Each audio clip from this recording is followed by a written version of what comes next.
안녕하세요. 미래를 설계하라 경제 잡학사전 구혜림입니다. 자, 월요일부터 오늘 하루 어떻게 보내셨을까요? 오늘장 같은 경우에는 여러 가지 이슈들로 가득했던 하루인데요. 자, 먼저 미증시 내용부터 살펴보고 국내 증시까지 폭넓게 이야기 다뤄보도록 하겠습니다. 오늘도 두 분의 아나운서와 함께 이야기 나눠보도록 하겠습니다. 안유원, 장세연 아나운서와 함께합니다. 안녕하세요. 안녕하세요. 네, 그러면 지난주 미증시부터 먼저 확인하고 넘어가도록 하겠습니다. 이 미증시 같은 경우에는 다시금 분위기가 살아나는 걸까요? 3대 지수 상승하면서 마감을 했는데요. 자세한 분위기와 내용들 살펴보도록 하겠습니다. 자, 효연 아나운서 전해주시죠. 네, 지난주 금요일 미국 증시 변동성이 큰 하루였습니다. 내만여의 날을 맞아 3대 지수 모두 반등하며 마감했는데요. 3대 지수 모두 장 중반까지 약세를 나타냈으나 저가 매수세가 유입되면서 강보합권에서 거래를 마쳤습니다. 또 도널드 트럼프 미국 대통령이 기본적으로는 상호주의를 따르겠지만 유연성이 있을 거라는 발언에 투자자들의 위험 선호 심리를 자극했습니다. S&P 500 지수는 장 종료 5분 전에 극적으로 반등에 성공하기도 했습니다. 다우지수 0.08% 상승했고요. 나스닥 지수 0.52%, S&P 500 지수 0.08% 상승했습니다. 이어서 히트맵 열어서 섹터별 움직임도 확인해 보겠습니다. 장 막판에 대부분의 M7 기업들이 반등에 성공하면서 기술주, 커뮤니케이션주, 임의소비재주가 빨간불 켜낼 수 있었는데요. 반면에 원자재주와 부동산주는 1% 하락하며 낙폭이 가장 컸습니다. 보잉은 미국 정부의 차세대 최첨단 전투기 사업자로 선정됐다는 소식에 3% 급등했지만요. 반면에 이 소식은 로키드 마틴에게는 악재로 작용했습니다. 로키드 마틴의 주가가 6% 급락하면서 산업주는 결국 0.5% 하락했습니다. 이어서 주요 이슈 점검해 보겠습니다. 3월 마지막 주가 되면서 도널드 트럼프 미국 대통령이 예고한 4월 상호관세 부과일이 한 주 앞으로 다가왔습니다. 관세의 불확실성에 더해 국내 탄핵 정국 장기화에 따른 경기 회복 기대감도 낮아지면서 이번 주 원달러 환율은 하락보다는 상승 압력에 노출될 가능성이 큽니다. 지난주 환율은 미국과 일본의 기준금리가 동결되면서 1,440원에서 1,450원대를 횡보했으나 주 막판 상호관세에 대한 불확실성으로 달러 매수세가 붙으면서 1,460억 원대로 상승했습니다. 지난주 삼성전자를 중심으로 외국인 주식 매수세가 확대됐음에도 탄핵 전국 장기화 그리고 내국인 해외 투자자금 유출 압력이 이어지면서 하방 경직적으로 흐름을 나타냈습니다. 지난주 미국 재무장관은 4월 2일에 국가별로 상호 관세율을 발표하겠다고 밝혔는데요. 국가별로 부과될 관세율은 차별화될 수 있으며 특히 미국의 관세를 많이 부과하는 더티 15 국가들에 집중하겠다는 방침입니다. 트럼프 대통령은 4월 2일부터 발효되는 상호 관세에 대해서 유연성을 발휘하겠다고 시사했는데요. 트럼프는 기자들과 만나 많은 사람이 나에게 관세 예외를 받을 수 있는지 물어보고 있다며 한 명에게 해주면 모두에게 해줘야 된다라고 말하며 부정적인 입장을 내비쳤습니다.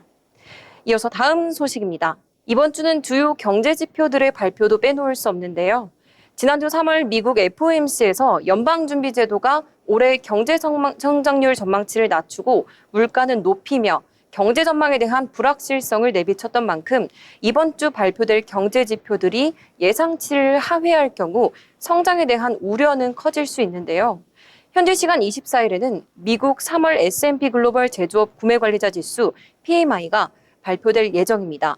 최근 미국 지표를 보면 1월 산업재 수입이 급증한 후 2월 산업 생산이 확대됐습니다. 이는 미국 제조업체들이 관세 부과 우려로 현지 생산을 늘리고 있는 것을 시사합니다. 이러한 현지 생산으로의 전환이 2월 S&P 제조업 PMI에서 신규 수주 및 재고의 동반 상승을 초래한 배경 중 하나로 판단됩니다. PMI는 전월 대비 상승 여부를 조사하는 만큼 2개월 연속 상승한 상황을 고려하면 이번에는 상승세를 쉬어갈 수 있습니다. 다만 헤드라인 지수에 선행하는 신규 수주와 재고 비율을 볼 때 향후 3개월간 상승 추세는 지속될 가능성이 있는 것으로 판단됩니다. 25일 나오는 미국의 3월 소비자 기대 지수는 위축된 흐름이 이어질 가능성이 높습니다. 27일에는 미국의 지난해 4분기 국내 총생산 성장률 확정치가 발표됩니다. 시장이 예상하는 성장률은 2.5%인데요. 이는 지난 3분기 3.1%보다는 낮고 잠정치인 2.3%보다는 높습니다. 만약 시장 성장률이 예상치를 크게 하회한다면 미국 경기 침체 우려는 커질 수 있습니다. 28일에는 미국 2월 개인 소비 지출 물가 지수가 나옵니다. 물가 상승 여부에 따라 연준의 금리 인하 시점과 속도에 영향을 미칠 전망입니다. 다음은 수년 동안 미국 증시를 이끌었던 매그니피센트 세븐 기업들이 올해는 증시 하락세를 가속화하는 원흉으로 지목되고 있다는 소식입니다. M7 기업은 올해 들어 모두 마이너스 수익률을 거둬들였습니다. 반면 중국판 M7 기업들은 주가 상승폭을 최대 60%까지 키우는 한편 여전히 저평가 상태로 분석되고 있습니다. 23일 금융투자업계에 따르면 올해 미국 M7 기업은 일제히 마이너스 수익률을 기록하고 있는데요. M7 기업의 주가 하락세가 미국 증시의 상승을 막고 있다는 분석마저 나옵니다. 반대로 중국 증시는 대형 기술주의 폭발적인 성장에 힘입어 말 그대로 승승장구입니다. 올해 항생 테크 지수는 29.4% 상승해 미국 나스닥 100 지수가 마이너스 5.8%에 그친 것과 대비됩니다. 특히 올해 1분기가 지나가기도 전에 폭발적인 주가 상승을 이뤄내고 있음에도 여전히 중국판 M7 기업은 미국의 원조 M7보다 저평가된 것으로 확인됩니다. 마지막 소식입니다. 이번에는 미국의 방산 관련 소식인데요. 미국 항공사인 보잉이 차세대 전투기 사업자로 선정되면서 지난 21일 뉴욕 증권거래소에서 주가가 3% 넘게 뛰었습니다. 반면 경쟁사인 로키드 마틴이 입찰에서 떨어지면서 6% 가까이 하락했습니다. 도널드 트럼프 미국 대통령은 피트 헤그세스 국방장관과 함께 이날 백악관 집무실에서 엄격하고 철저한 경쟁 끝에 미 공군은 차세대 전투기 사업자로 보잉을 선정했다며 보잉과 차세대 F-47 전투기 계약을 체결했다고 발표했는데요. 트럼프 대통령은 47에 대해 아름다운 숫자라고만 말했지만 트럼프 대통령은 현재 미국의 47대 대통령입니다. 따라서 F-47 이름은 자신의 대통령 재임 순번에서 따온 것으로 외신들은 보고 있습니다. 미 공군이 목표한 대로 2030년대 중반에 실전 배치되면 로키드 마틴의 5세대 스텔스 전투기 F-22 랩터를 대체하게 됩니다. 이어서 M7 기업들의 주요 이슈들도 살펴보겠습니다. 첫 번째로 테슬라 관련 소식입니다. 해외 전기차 전문 매체 일렉트릭은 이달 14일 섬뜩한 기사를 내보냈는데요.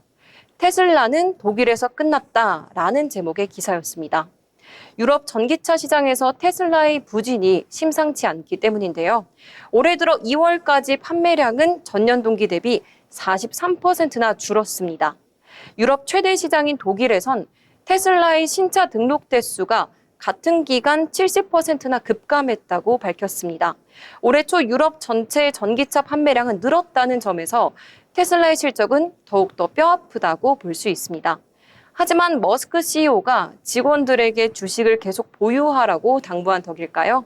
무려 테슬라 주가는 5% 급등했지만 주간 기준으로는 상장 이후 최장기간의 하락세를 이어가기도 했습니다. 이어서 구글 소식입니다. 구글의 모회사인 알파벳은 클라우드 보안 플랫폼 스타트업인 위즈를 현금 320억 달러, 한화로 약 46조 원에 인수하기로 했는데요.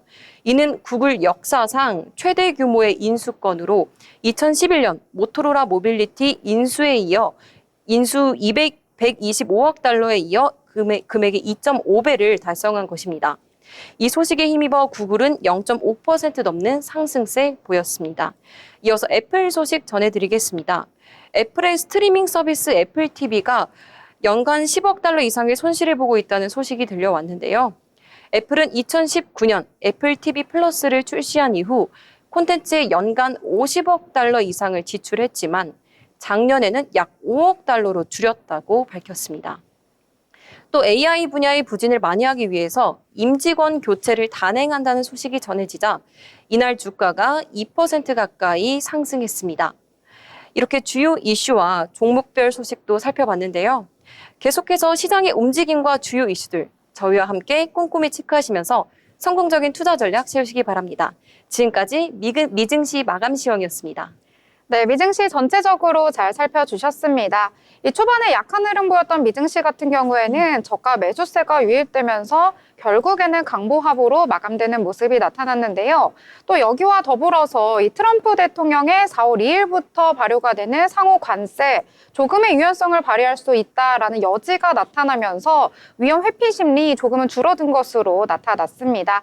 이에 따라서 국내 증시까지도 그 영향이 미친 것 같은데요. 이 부분에 대해서는 저희가 잠시 뒤에 한번 이야기해 보도록 하겠습니다. 자, 그럼 이번에는 기업에 대해서 알아볼 시간인데요. 자, 세은 아나운서 굉장히 흥미로운 기업 찾아보셨다고요? 네, 오늘 기업 브리핑은 바로 세계에서 가장 비싼 주식을 가지고 있는 버크셔 해서웨이입니다. 버크셔 해서웨이는 원래 1839년에 설립된 작은 섬유 회사였습니다. 미국 매사추세츠주에 위치한 이 회사는 긴 역사에도 불구하고 1950년대와 60년대 초반에는 경영난으로 어려움을 겪고 있었습니다. 이때 한 투자자가 등장했는데요. 그게 바로 워렌 버핏입니다. 1962년 워렌 버핏은 이 회사의 주식을 사들이기 시작했습니다. 버핏은 회사의 가치보다 낮은 가격에 거래되는 주식을 사는 가치 투자 전략을 활용했습니다. 처음에 버핏은 섬유 사업에서 회사를 성공시키려고 노력했지만 계속된 경쟁과 어려움으로 인해 결국 섬유 사업에서 철수하게 됩니다. 이후 워렌 버핏은 회사를 투자 지주회사로 전환하는 결정을 내렸습니다. 그는 보험회사를 비롯해 다양한 분야에 투자하기 시작했습니다. 특히 가이코라는 보험회사를 인수한 것이 큰 전환점이 되었습니다. 가이코와 같은 보험회사의 프리미엄 수익을 활용해 안정적으로 투자금을 확보할 수 있었고요.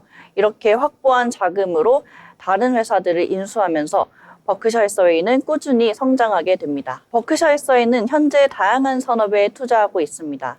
코카콜라, 애플, 아메리칸 익스프레스 같은 글로벌 기업의 주요 투자자로서 참여하고 있습니다.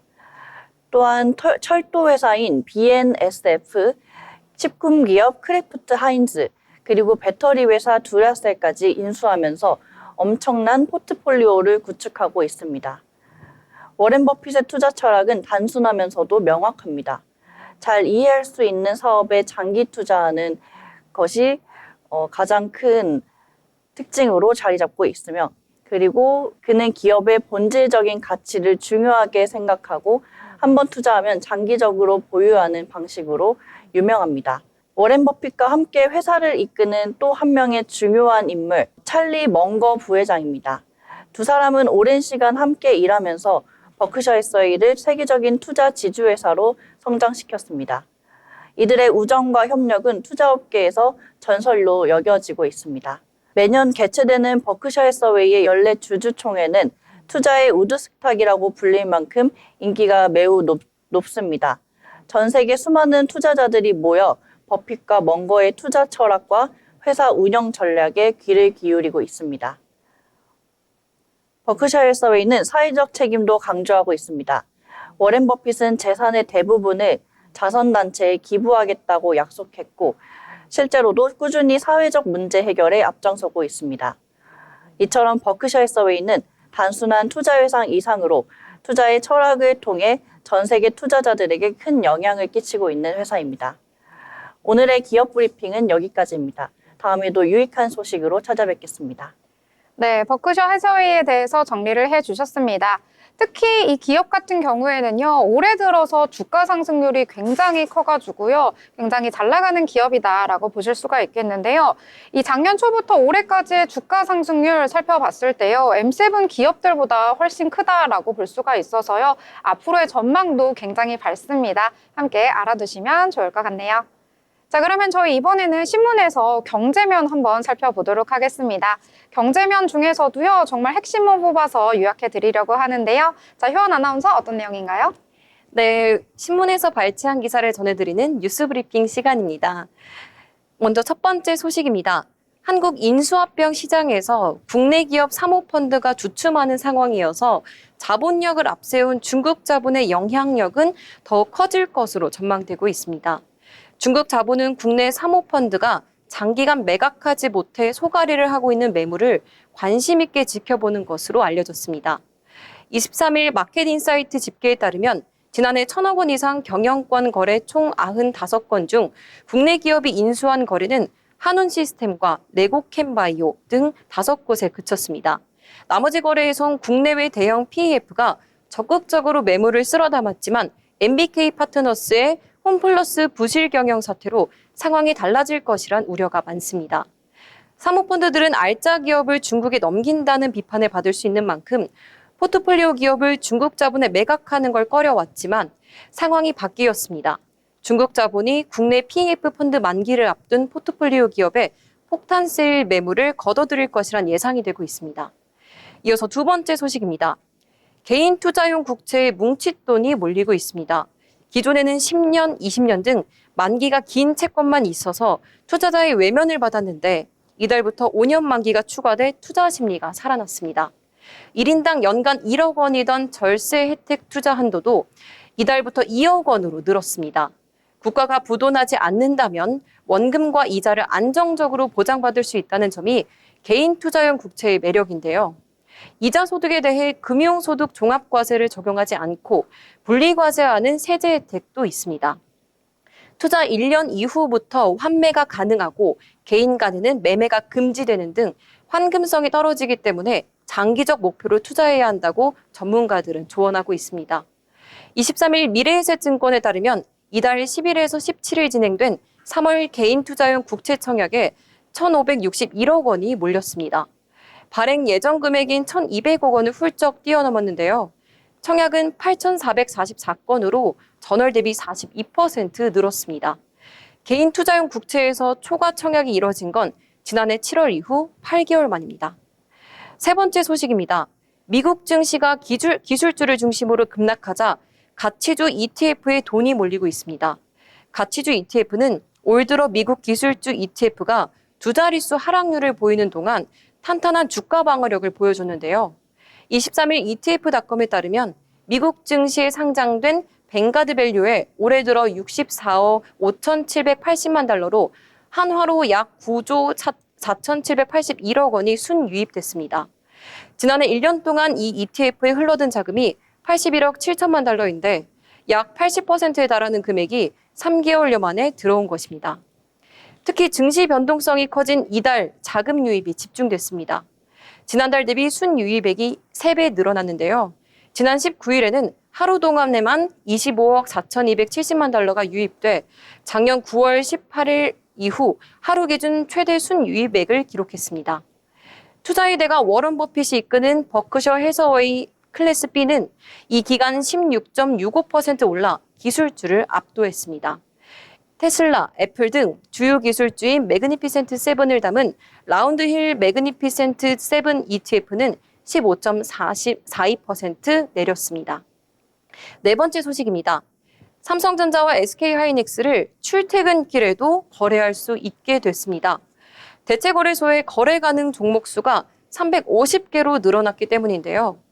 대체거래소 넥스트레이드는 24일부터 기존 110개였던 거래 종목 수를 코스피 200 지수와 코스닥 150 지수에 속한 모든 종목으로 확대한다고 밝혔습니다. 이들 종목은 정규 시장 전후로 주식을 거래할 수 있는 프리마켓과 애프터마켓까지 거래 시간이 늘어납니다. 유가 증권 시장에선 삼성전자와 SK하이닉스를 비롯해 LG에너지솔루션, 삼성바이오로직스, 현대차, 네이버, KB금융 등 주요 대형주를 모두 거래할 수 있게 됩니다. 삼성 SDI, 하나오션, HD현대일렉트릭, 기아 등 올 들어 개인 순매수 순위에서 상위권을 달리고 있는 종목도 매매 체결이 가능해집니다. 코스닥 시장에선 시가총액 1위 알테오젠을 포함해 에코프로비엠, 에코프로, HLB, 레인보우 로보틱스 등이 추가됐습니다. 마지막 소식입니다. 투자 수익률 상위 1% 초고수들이 지난해 가장 많이 매입한 종목은 네이버로 나타났습니다. 이달 출시된 인공지능 기반 쇼핑 앱에 기대가 매수세로 이어진 것으로 풀이되고 있습니다. 23일 미래에셋증권에 따르면 이 증권사를 이용하는 수익률 상위 1% 투자자들은 지난 14일부터 21일까지 네이버를 가장 많이 사들였습니다. 네이버가 국내 AI 쇼핑 시대 포문을 열겠다며 12일 네이버 플러스 스토어 앱을 선보이면서 투자 심리가 개선됐습니다. 이 서비스는 AI 기술 기반으로 이용자 데이터를 학습해 개인별 상품을 추천해주는 것이 특징입니다. SK증권은 올해부터 본격적으로 B2C 부문에서 AI 성과가 나타날 것이라며 목표 주가를 27만 원에서 30만 원으로 상향했습니다.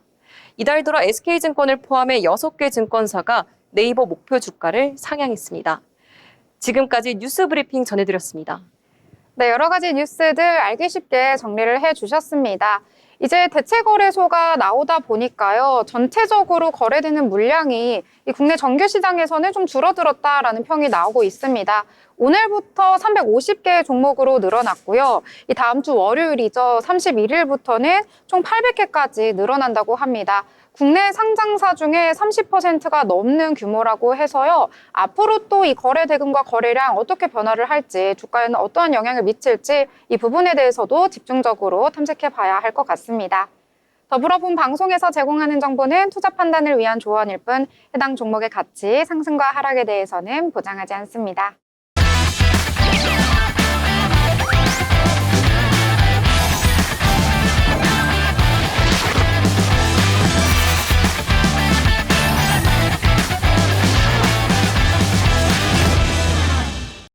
네, 이번 시간은 돈을 잘 벌고 싶은, 고수가 되고 싶은 아나운서들이 모여서 경제 이야기, 주식 이야기 함께 나눠보도록 하겠습니다. 자, 먼저 국내 증시 분위기 어떻게 흘러갔을지 체크를 하고 넘어가려고 하는데요. 이 국내 시장 같은 경우에는 코스피와 코스닥 양대 시장이 엇갈린 분위기 속에서 마감이 됐습니다. 먼저 코스피부터 살펴보시면 오늘 등락이 좀 나타났던 하루였는데요. 이 장 초반에 굉장히 하락하면서 출발을 했습니다. 하지만 장중에 상승 전환에 성공하기도 했었는데요.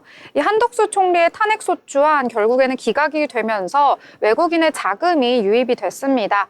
하지만 다시금 하락 전환하면서 결국에는 저점 라인에서 마감을 했는데요. 이 여전히 트럼프의 상호 관세와 더불어서 여러 가지 사법 이슈들이 남아있기 때문에 시장의 불확실성이 계속된 것으로 나타났습니다. 이 수급 같은 경우에는 코스피 시장에서 장 초반에 외국인들 350억 원 넘게 매도 우위를 보였었는데요. 장중에 매수로 전환한 이후에 좀 오후 들어서 그 폭을 줄이기는 했습니다만 그래도 60억 원대 매수 우위를 보였다라고 보실 수가 있겠고요. 기관 같은 경우에는 오늘 매도 포지션 잡았다 이렇게 보실 수가 있을 것 같습니다. 이 코스닥 같은 경우에는 그래도 코스피보다는 분위기가 조금은 나았습니다. 이 장 초반에 굉장히 상승을 했었는데요. 이 상승분 일부 반납하면서 마감을 했습니다만 그래도 0.11% 강보합선에서 마감을 하면서 720선에서 거래를 마쳤습니다. 이 코스닥 같은 경우에는 외국인과 기관 모두 동반 매도 포지션 잡았다라고 보실 수가 있겠는데요. 그래도 그렇게 물량이 크지는 않아서 영향을 미치지는 않았다라고 보실 수가 있겠습니다. 이 시가총액 상단에 위치한 종목들도 확인을 해보시면은요, 코스피 같은 경우에 혼조세 보인 하루였습니다. 지난주에는 우리 증시 반도체가 이끌었다라고 할 수 있을 정도로 반도체 투톱의 강세가 있었는데요. 오늘 같은 경우에는 삼성전자와 SK하이닉스 모두 1% 넘게 빠지면서 마감하는 모습 나타났고요. 그나마 코스피 시장에서 선방을 했다라고 볼 수 있는 것은 바로 자동차입니다. 잠시 후에 자세한 내용 다뤄볼 거긴 한데요. 이 미국의 트럼프 행정부에서 상호 관세에 이번에 자동차는 빠질 수 있다라는 내용이 전해지면서 오늘 강세를 보인 것으로 풀이가 되고 있습니다. 하나 에어로스페이스 같은 경우에는 오늘 강세를 보이면서 마감이 됐는데요. 이 대규모 유상증자 소식이 발표가 됐었죠. 그런데 최대 주주와 임원들의 자사주 매입 소식이 전해지면서 오늘 7%대 강세 속에서 마감을 했습니다. 반면에 코스닥 같은 경우에는 대부분의 업종들이 좀 하락을 하는 모습이 강하게 나타났는데요. 그나마 코스닥 지수를 이끌었던 건 바로 L7B다라고 할 수 있겠습니다. 이와 관련한 내용들 또 자세히는 잠시 후에 다뤄볼 거긴 한데요. 오늘 15%대 급등으로 마감을 했다라고 정리를 해볼 수가 있을 것 같습니다. 자, 오늘 같은 경우에는 여러 가지 이슈들이 있었고요. 특히 최근 들어서 더욱더 그렇지만 이 미국에서 전해지는 소식 속에서 국내 증시가 움직이고 있다라고 보실 수가 있을 것 같습니다. 자, 관련된 내용 함께 다뤄보려고 하는데요. 자, 효원 아나운서는 어떤 내용부터 살펴보셨나요? 네, 오늘 좀 특징주 여러 개 준비해왔는데 그중에 첫 번째는 좀 야구랑 관련된 종목입니다. 혹시 세은 아나운서 그리고 혜림 아나운서 혹시 야구 좋아하시나요? 저 야구를 그렇게 좋아하진 않아가지고요. 네, 뭐라고 할 말이 없군요. 아, 그렇군요. 혹시 세은 아나운서는 응원하는 구단이 있으실까요? 저도 야구는 좋아하진 않는데 가끔 TV에 나오면 보긴 합니다. 아, 그렇군요. 그럼 그래도 아무리 야구를 모르시더라도 네. 혹시 우리나라 이제 야구를 KBO 리그다라고 부른다는 건 아, 알고 계시죠? 그럼요. 네, 그래서 이제 KBO 리그, 네. 이제 크보라고도 부른다고 합니다. 그런데 이제 SPC 삼립에서 이 크보빵을 출시를 하면서 오늘의 주가를 좀 움직이는 모습을 보였습니다. 네, 이어서 SPC 삼립 소식 자세하게 전달드리겠습니다. SPC 삼립이 좀 특별한 빵을 출시를 하면서 20일에 좀 출시를 했는데요. 이름이 좀 귀여워요. 크보빵이라고 합니다. 이 크보빵은 프로야구 협업에서 내놓은 신제품인데요. 롯데 자이언츠를 제외하고 9개 구단의 특징이 담겨 있다고 합니다. 제품 속에 구단 대표 선수와 마스코트, 그리고 국가대표 라인업이 포함된 스티커 215종이 들어 있습니다. 크보빵은 야구 팬들의 구매 욕구를 자극하면서 출시 3일 만에 100만 봉이 판매가 됐습니다. 삼림이 출시한 신제품 중에서 역대 최단 기간에 100만 봉을 돌파한 겁니다. SPC 삼림은 이 소식에 힘입어서 장 초반에 전 거래일보다 6.02% 오른 56,400원 선에 거래됐는데요. 오늘 계속 비슷한 흐름 보여가다가 견조한 흐름을 보이면서 8.08% 오른 57,500원 선에 거래됐습니다. 네, 이렇게 기분 좋은 SPC 삼림 소식 전해드렸습니다. 네. 이렇게 빵과 협업을 했다라고 소식이 전해졌는데요. 저희 그런 거 있잖아요. 빵 뜯어가지고 여러분 그 안에 스티커 모으는 그런 재미 옛날에 해보셨을까요? 네, 띠부띠부씨 막 모으고, 막 스티커도 그러니까요. 모으고 그랬던 것 같아요. 세연 아나운서도 그런 추억 있으신가요? 저는 그런 모으는 것보다는 먹는 게 더 중요하다고. 스티커에는 관심이 없으셨군요. 네, 맞죠. 맞아요. 그래서 옛날에 막 학창 시절 때도 이렇게 뽑는 그 캐릭터 잘 안 나오는 희귀템들 있잖아요. 네. 그런 거 관심 없는 친구들은 주변 지인들에게 그냥 나눠주고 이런 것들도 있었는데 이번에는 9개 구단하고 협업을 했다고 하더라고요. 근데 롯데자이언츠는 빠져가지고 혹시 롯데에서도 빵이 유명하니까 좀 경쟁사라서 안 내놓은 건가? 이런 생각이 들던데. 어때요? 그렇다고 하더라고요. 아, 그래요? 네. 원래 야구가 조금 치사한 맛에 또 본다고 하더라고요. 아, 그래요? 그래서 좀 이렇게 재미 겸 또 이제 견제 겸 그렇게 한 것으로 나온 보도를 봤습니다. 야구가 치사한 맛에 보는 스포츠라는 거 오늘 또 새롭게 알아갑니다. 자, 그러면 저는 새로운 이야기 한번 나눠보려고 하는데요. 아까 국내장 정리를 하면서 잠시 얘기를 해드렸었는데 자세히 한번 이야기를 해보려고 합니다.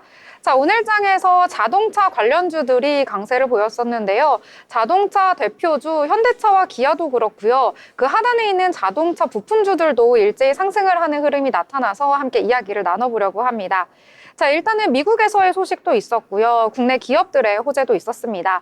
자, 아까 언급해드린 것처럼 이 미국의 트럼프 대통령 4월 2일부터 상호 관세를 부과하겠다라는 소식이 전해졌었는데요.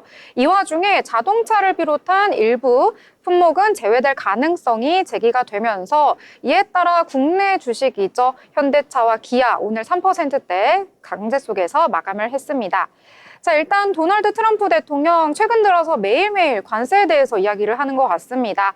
자, 그런데 관세 정책을 가지고 조금은 밀당을 하는 모습이 나타나고 있는데요. 이번에는 이 관세 정책에 관해서 유연성을 좀 들어갈 수 있다, 제기할 수 있다라는 언급을 재차 했습니다. 자, 일단은 더 표적화된 방식으로 시행을 하겠다라고 언급을 한 건데요. 이 상호 관세와 함께 예고했었던 자동차 등 이 특정 산업에 대해서 별도의 부과 계획은 이번에는 발표하지 않겠다라고 산업부 장관이 발표를 했다고 전해졌습니다. 이에 따라서 아직까지는 자동차가 포함이 되지 않다 보니까 그 사이에 더욱더 활발히 수출을 할 것이다라는 내용도 함께 전해졌는데요. 자, 그리고 국내의 현대차, 기아가 미국에서 꽤나 높은 실적을 기록했다라는 소식도 함께 전해졌습니다. 자, 꾸준한 성장 이어가고 있는데요. 올해 안에 누적 판매 3천만 대를 달성하실 것이라는 전망이 함께 나오고 있습니다. 자, 일단 작년 같은 경우에도 양사 모두 미국에서 최대 규모의 판매를 달성을 하는 모습이 나타났는데요. 이러한 흐름 올해까지도 꾸준히 이어질 것으로 전망이 되고 있습니다. 자, 일단 현대차와 기아 같은 경우에는요, 이 미국 시장에서 굉장히 잘 나가고 있는데요. 이 GM과 토요타, 포드에 이어서 2년 연속 4위를 차지하고 있다라고 전해졌습니다. 자, 이러한 판매 호조 계속해서 이어가서요, 이 미국 내에서의 높은 생산성과 더불어서 유연한 생산 체계를 바탕으로 시장 내에서 입지를 더욱더 공고히 할 것이다라는 내용을 전하기도 했는데요. 아까 말씀드렸다시피 올해에는 이 미국 시장에서 누적 판매수 3천만 대를 달성할 것이다라는 계획을 내놨다고 합니다. 최근 들어서 자동차주 같은 경우에는요, 좀 오랜 기간 동안 조정 국면에 들어섰다라는 평가가 나오고 있는데 이 공매도 재개 시점을 앞두고 있는 상황 속에서 이제 자동차주 쪽에 외국인의 자금이 유입될 수도 있다라는 전문가들의 의견도 속속들이 나오고 있더라고요. 이러한 내용을 바탕으로 앞으로 자동차 그리고 자동차 부품주 단에서 실적과 더불어서 좀 주가의 상승을 엿볼 수 있지 않을까 하는 기대감 속에서 오늘장 강세를 보였는데요.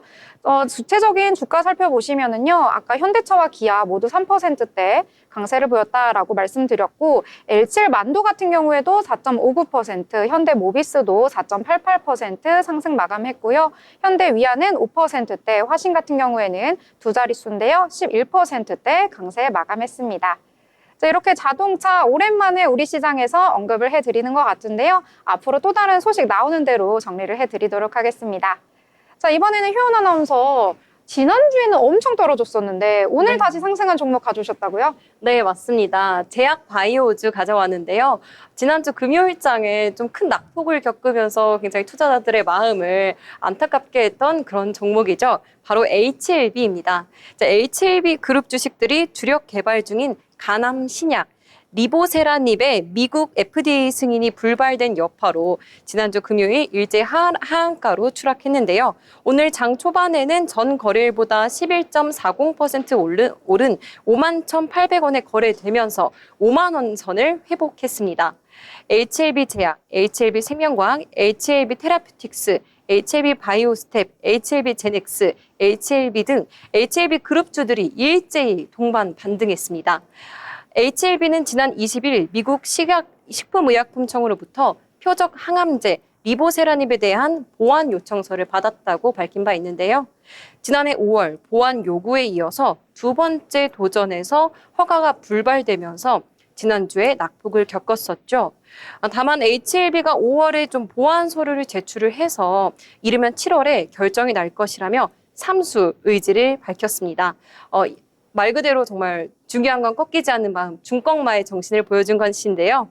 이렇게 저가 매수세가 유입이 되면서 오늘 장에서는 견조한 흐름 이어가면서 종가 53,400원 터치했고요.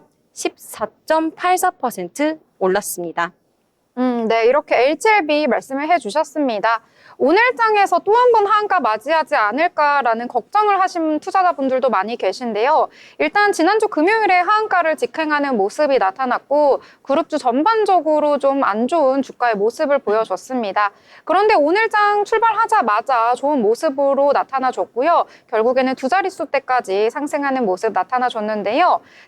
작년 5월에 한번 하한가를 맞이한 이후에 연속 하한가 맞이하고 그 다음에 주가가 천천히 회복되는 모습 보였었는데 이번에는 한번 겪어서 내성이 생긴 건지 한번 하한가를 맞이하고 다시금 일어서는 모습 보여줬습니다. 주가 추이 어떻게 흘러갈지 변동성이 큰 게 아무래도 제약 바이오니까요. 투자하실 때는 유의하시길 바라겠습니다. 자, 이렇게 HLB 이야기했는데 저는 추가적으로 오늘 장에서 제약바이오 그 안에서도 줄기세포 쪽이 강력한 강세 보여가지고요. 한번 이야기를 해보려고 합니다. 자, 일단 오늘 장에서 상한가를 기록했던 종목 바로 네이처셀인데요. 이 줄기세포 관련해서 호재가 나왔습니다. 이 퇴행성 관절염 줄기세포 치료제 조인트스템이 이 미국의 FDA에서 혁신 치료제로 지정이 됐다라는 소식 속에서 오늘 장 초반부터 상한가 직행하는 모습 보였고요. 장 후반까지 끝까지 풀리지 않는 모습 나타나줬습니다. 자, 일단 이 소식 같은 경우에는 지난주에 들려왔었는데요. 21일 금요일에 장이 마친 후에 전해져 왔습니다. 자, 일단은 조인트 스템이 한국 최초로 세포 치료제 분야에서 FDA로부터 혁신적 치료제다라는 소식이 전해졌고요. 이 혁신적 치료제로 지정이 되면은 여러 가지 이점이 있다고 합니다. 자, 일단 패스트 트랙 등 이 FDA의 집중적인 지원을 받을 수 있다라고 하고요. 또 집중적 지원을 받으면서 품목이 허가될 확률이 더욱더 높아진다라고 전해졌습니다. 자, 일단은 조인트 스템 더 구체적으로 알아보면은요, 이 중증 무릎 퇴행성 관절염 환자들을 위해서 이 세계 최초로 자가 지방률의 중간엽 줄기세포 치료제다라고 알려져 왔는데요. 특히 무릎의 연골 쪽은 한번 안 좋아지기 시작하면은 다시 재생이 되지 않기 때문에 다시 회복하기가 굉장히 어렵다고 하는데요. 그래서 많은 노년층 분들 같은 경우에는 평생 동안 이 무릎을 쓰면서 연골이 닳고 닳는다라는 이야기가 계속해서 나오고 있었습니다. 이에 따라서 노년층들은 이를 해결하기 위해 좀 상태가 많이 안 좋다라고 하는 경우에는 인공관절을 넣기도 했었는데 이제는 줄기세포를 통해서 다시 연골 쪽에서 일부 재생이 될 수 있는 그런 치료제를 만들고 있다라는 건데요. 일단은 한 번만 무릎 관절각 내 국소 주사를 맞게 되면은요, 연골 재생 작용을 통해서 통증도 감소가 되고요, 또 관절도 기능이 많이 개선이 된다라고 알려졌습니다. 한 번 주사를 맞았는데 효과는 최대 3년 동안 지속이 된다라고 하거든요. 이러한 소식 속에서 오늘 네이처셀은 상한가를 맞이했고요. 줄기세포 쪽 전반이 이러한 온기가 전해지면서 파미셀도 1%대 강세 보였고, 메디포스트 같은 경우에는 장 초반에는 계속해서 빨간불 켰었거든요. 그런데 장 마감 직전에 하락 전환을 하면서 0.99% 약보합으로 마감을 했다라고 정리를 해보도록 하겠습니다.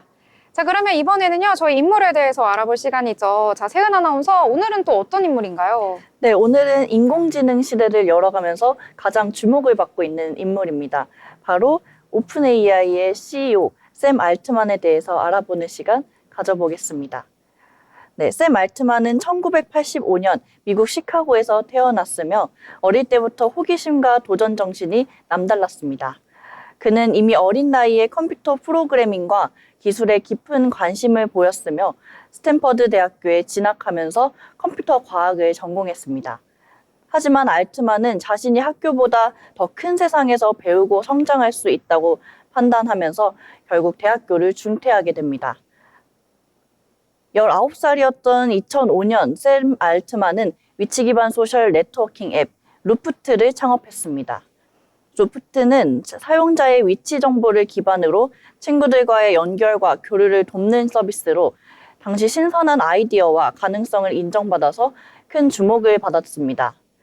결국 알트만은 루프트를 2012년 4,300만 달러, 우리 돈으로 약 500억 원에 매각하면서 젊은 사업가로 명성을 쌓기 시작했습니다.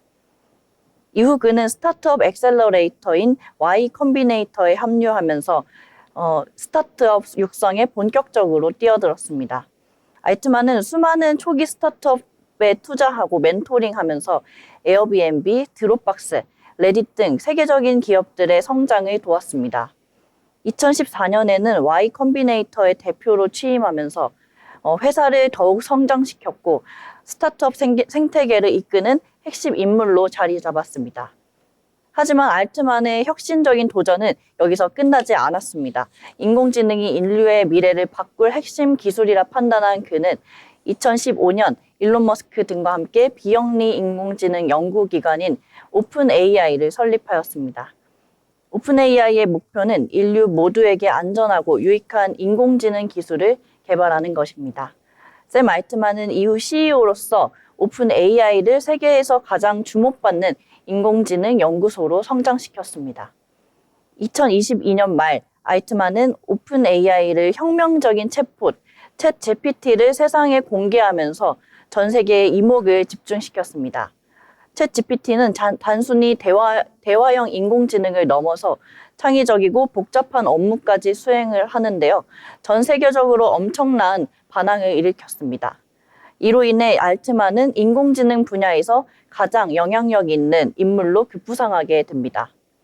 최근 샘 알트만은 인공지능 기술이 가져올 사회적, 경제적 변화에 대비하기 위해 또 다른 프로젝트로 월드코인을 출범하게 됩니다. 월드코인은 블록체인 기반의 디지털 화폐로 전 세계 모든 사람들에게 기본소득과 경제적 기회를 제공한다는 원대한 목표를 가지고 있습니다. 알트만은 이 프로젝트를 통해 인공지능과 경제적 평등이 공존하는 새로운 세상을 만들고자 노력하고 있습니다. 기술과 혁신의 중심에서 끊임없이 도전하며 시대를 선도하는 샘 알트만. 앞으로 그가 또 어떤 놀라운 일들을 만들어갈지 기대됩니다. 오늘의 인물 브리핑 여기까지입니다. 다음에도 유익한 소식으로 찾아뵙겠습니다. 네, 챗 GPT의 대부라고 불리는 샘 알트만 올해 2월 초에 방한을 하면서 국내 대기업 총수들과 만남을 하기도 했는데요. 그만큼 각광받고 모든 분들이 좀 궁금해하시는 인물이었던 것 같습니다. 오늘 소개를 해드렸고요. 자, 이번에는 리포트 알아보는 시간인데요. 오늘은 어떤 리포트 내용 준비하셨을까요? 네, 오늘은 좀 게임주를 준비해 와봤습니다. 네, 오늘은 많은 투자자를 주목하고 있는 크래프톤에 대해서 이야기해 보도록 하겠습니다. 최근 실적과 그리고 미래 전망, 그리고 이 종목이 여러분의 포트폴리오에 어떤 의미를 가질 수 있는지 자세히 살펴보도록 하겠습니다. 네, 크래프톤은 글로벌 게임 개발사로 대표적인 게임인 배틀그라운드를 통해서 전 세계적으로 큰 성공을 거둔 기업입니다. 그런데 PUBG라고 펍지라고 부르는데요. 이것이 바로 배틀그라운드의 풀 네임의 약자입니다. 사실 이제 지식재산권을 가지고 있는 것은 펍지가 가지고 있는 것인데요. 그것이 크래프톤이 자회사로 이 펍지를 흡수하면서 우리가 배틀그라운드의 회사 크래프톤이다라고 알고 있는 경우가 많습니다. 네, 그렇지만 PUBG로부터 시작했다는 점 기억해 주시면 좋겠고요. PUBG는 크래프톤의 대표 게임으로 2018년 전 세계적으로 성공을 거뒀고 그 이후로 현재까지도 가장 강력한 IP로 자리 잡고 있습니다. 최근 발표된 투자 리포트에 따르면요. 출시 8주년을 맞이한 PUBG는 대규모 업데이트를 통해서 최고 동시 접속자 90만 명을 돌파하면서 여전히 강력한 트래픽을 유지하고 있습니다. 지금 여기서 트래픽이라고 하면요. 일정 시간 내에 흐르는 정보량을 뜻하는데요. 즉 굉장히 많은 사용자가 이용을 했고 접속을 했기 때문에 최대 트래픽을 달성했다라고 보실 수 있겠습니다.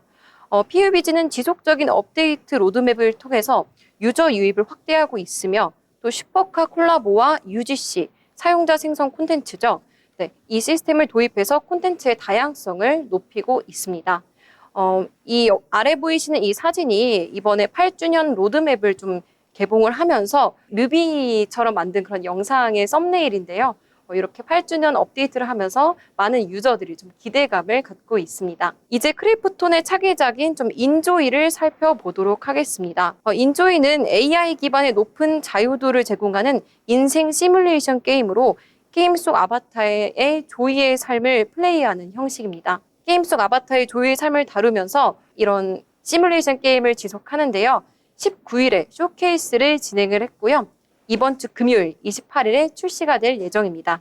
특히 초기 유저 확보를 위해서 정식 출시 전까지 다운로드 콘텐츠를 무료로 제공한다고 밝혔는데요. 얼리 액세스 가격은 39.99달러, 하나로 약 44,480원입니다. 그리고 정식 출시 전까지 다운로드 콘텐츠를 제공하는데 이건 무료로 제공을 합니다. 이 인조이의 좀 비교 대상 그리고 경쟁 대상인 심즈4는 본편은 무료이나 확장팩은 유로로 39.99달러, 약 53,270원에 판매가 되고 있는데요. 이 심즈와 비교를 했을 때 좀 인조이가 굉장히 좀 저렴한 편이다. 가격 합리적인 편이다라고 보실 수 있겠습니다. 그래서 인조이가 조금 더 가격 경쟁력을 좀 더 키워간다라고 보실 수 있겠습니다.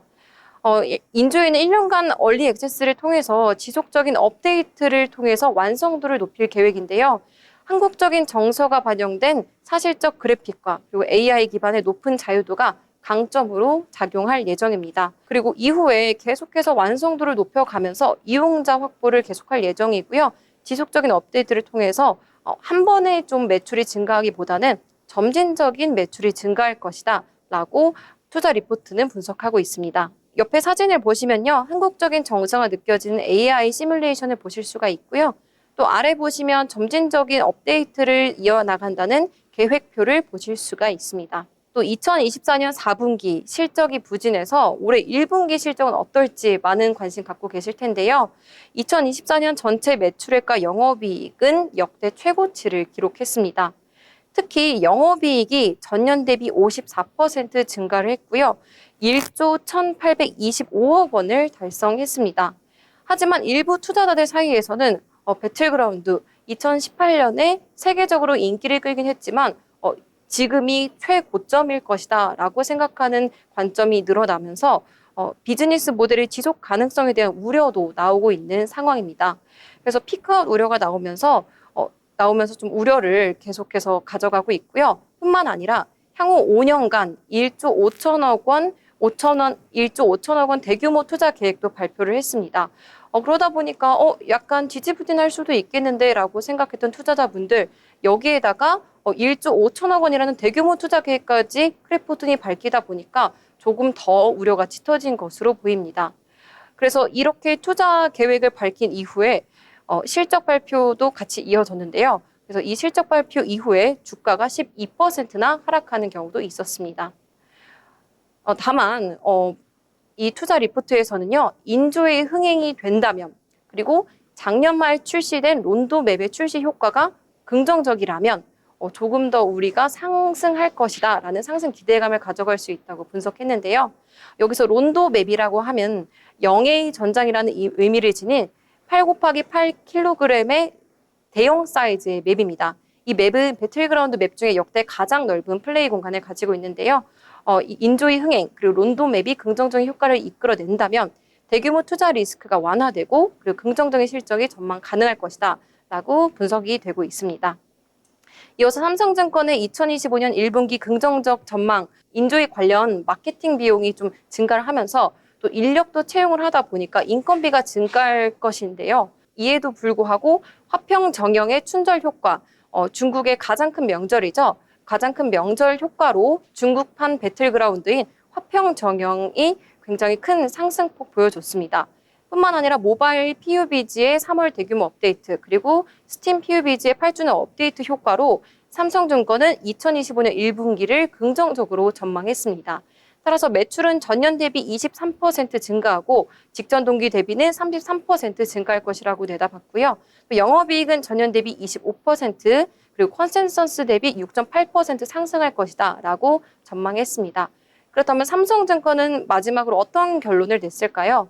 인조의 초기 흥행 결과에 따라서 단기적으로 좀 높은 변동성을 보일 것이지만 PUBG 매출과 트래픽이 굉장히 높아지고 있는 것으로 하반기 서브노티카2 그리고 블라인드 스팟2가 출시됨으로 인해서 신작 기대감까지 얻어갈 것이다.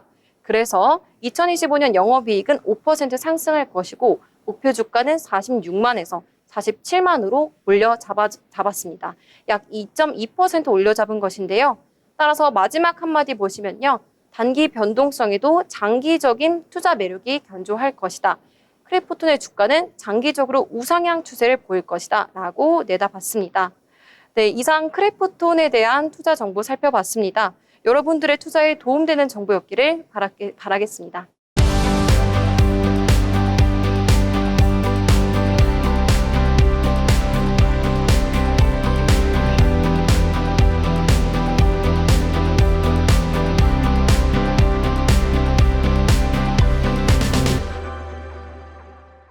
네, 오늘장 여러 가지 이야기들과 투자에 대한 전략 함께 이야기 나눠봤습니다.